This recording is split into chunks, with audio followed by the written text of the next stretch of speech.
So the Red Cross says at least 70 people have been wounded since Monday as the M23 rebels seized Goma in the Eastern Democratic Republic of Congo. Escalating violence in the Mineral Reach region last week led to 13 peacekeepers being killed, 9 of them South Africans. Let's now gain some insights on this story with retired SANDF General Maomela Motau, a highly decorated veteran with extensive experience in military operations. General Motau, very good morning to you. Thank you so much for making time for us. So as I was preparing for this conversation, I came across one of the orders that you had received, the order of Luthuli. And I just quickly want to read what he said in that piece there. It says, amongst many of his contributions, Motau was involved in the Democratic Republic of Congo, where he facilitated the difficult negotiations of armed groups in the conflict leading to the adoption of the agreement that saw the establishment of the DRC armed forces that integrated all armed groups in the conflict. So looking back at the work that you'd done back then and where the country currently finds itself, what do you read into the situation? Thank you very much, Adrian, for hosting me. I think the situation in the Congo is really worrying. I think particularly for us who come from the background of the SANDF, the SANDF remains our family. And whatever happens in the SANDF affects us very, very, very greatly. It's an emotional situation for us. And I think South Africa must hold on, because we cannot, as other people say, withdraw our troops there. Then it will be a sign of weakness on our part. We are a major country in SADC, and therefore we have got the responsibility to ensure that there is peace, particularly in SADC. We are responsible for peace together with our partners in Africa, but SADC is a critical part of our foreign policy. We therefore must, all of us, condemn what is taking place there, and we must make sure that those who actually did those type of heinous crimes against our people are brought to book. I hear diplomats talking about negotiating. We've been negotiating 2003, as you said.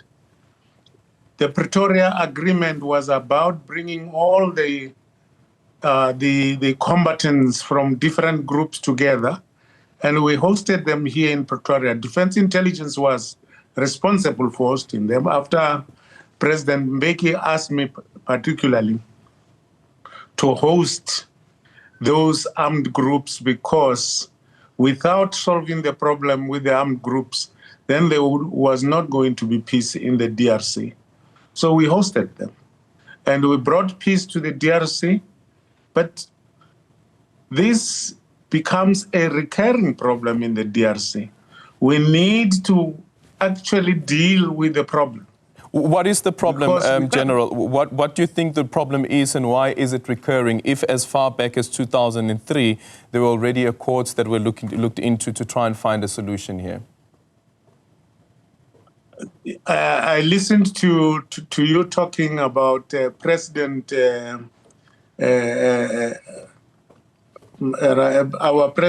talking to President of Rwanda, President Ramaphosa talking to President Kagame, and I actually am reminded that the problem lies there. The problem lies there. That's the reason why the president will talk to the president of Rwanda, because the problem comes from Rwanda. Rwanda arms these groups. It has been like that where we try to solve this problem.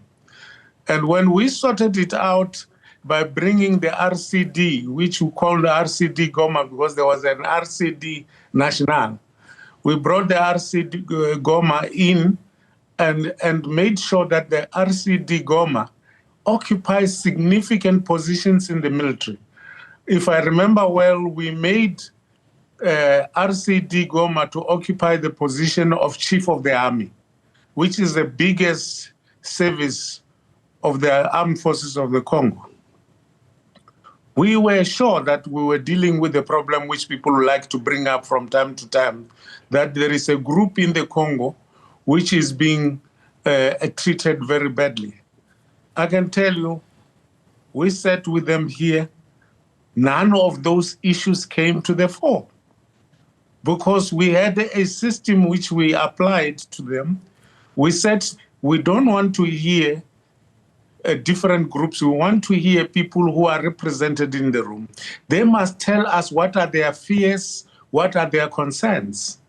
They all raised their concerns, and we said to them, let's sit together now. Let's address all those concerns. And I can tell you, Adrian, it took the shortest of time for the Pretoria Agreement to be signed because all they agreed. Other people want to bring issues into their midst, not themselves. Yeah, so again, back to this issue of the recurring problem. There's the phone call that happens between the two heads of state. And again, like I was telling my colleague a bit earlier on, making reference to what the ambassador, South Africa's ambassador to the United Nations Security Council had said, is that as far as South Africa is concerned as well, that the M23 are being backed by Rwanda. The statement released by the presidency doesn't indicate whether President Cyril Ramaphosa would have put it to Paul Kagame that you are actually behind this. What sort of talks should be taking place, if indeed it should be talks that are taking place? You know, President Mandela spoke to President Kagame and he didn't mince his word. He told him, if you get involved in the Congo, we will actually be forced to deal with you.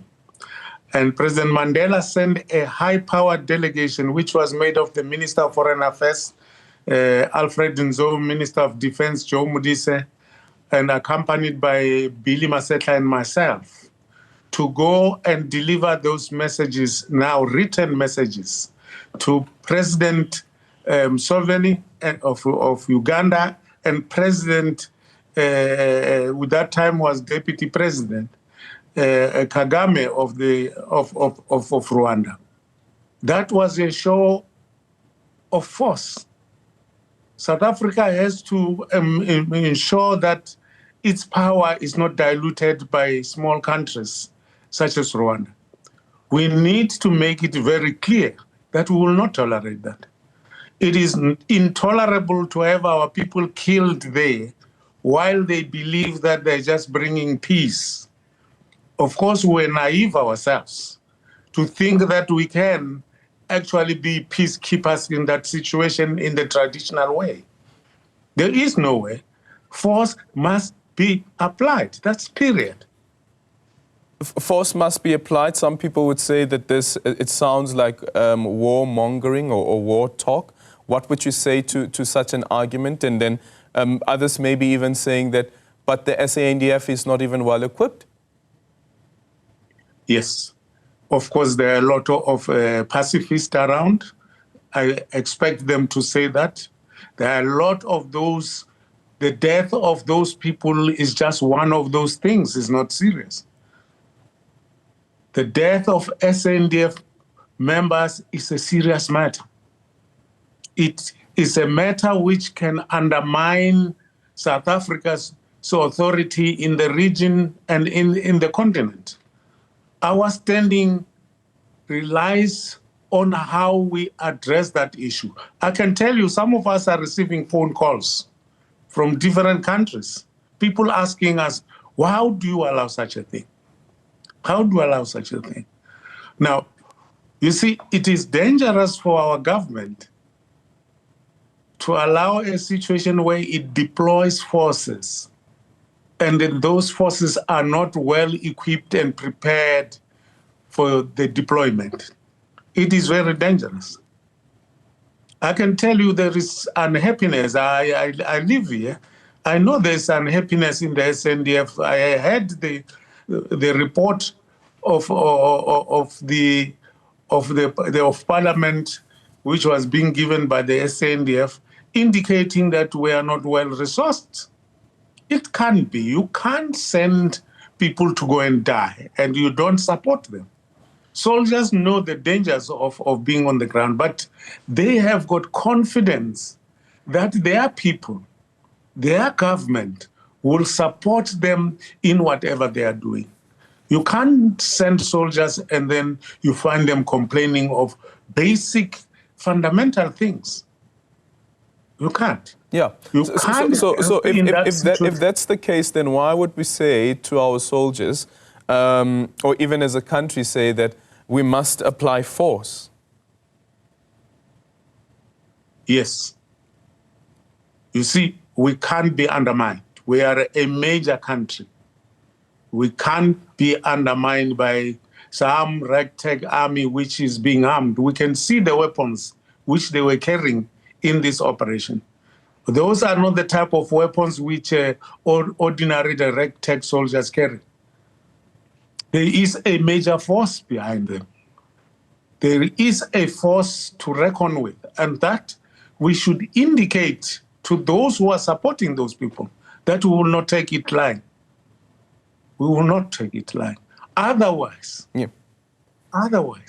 you're going to be undermined by everybody. Very soon we will be attacked in our country. Because people will say we don't have a force to defend ourselves. Just finally, General Motau, you mentioned the issue of looking at the firearms or the arms being carried by the forces. What do you read into those arms? What can they tell us that perhaps that you can share with us? I can tell you those are not weapons from around the area. Those are weapons which come from forces which can produce arms themselves. The weapon which I saw myself is the weapon which I believe was used by the armed forces of Israel. That is one weapon which I thought I could see there. And I might be mistaken, but that is not a force which arms which Rwanda generally uses. I can see the type of equipment, the type of dress. Those people are dressed like a regular army. They are not dressed like a ragtag. I was a guerrilla myself. I know the situations which guerrilla face. That is not what a non-conventional army would look like, with all those special forces sunglasses which are being used by the United States armies. You know, they are well resourced. All right, and you won't be able to mention those weapons off the cuff. We're just trying to see here that as a channel, perhaps maybe doing some research around it, and maybe see if the Israeli embassy is willing to speak to us based on your observation that you've made. I won't be able, Adrian, because I saw them in passing. I saw them. I'm sure everybody saw those pictures. I'm not sure. I've not got the advantage of speaking to our intelligence people to see exactly what type of weapons those are. But they look really sophisticated weapons. I happen to have seen slightly, and I've seen some of those weapons somewhere being used. Okay. General Maomela Motau there, a retired SANDF general, speaking to us about the situation in Goma.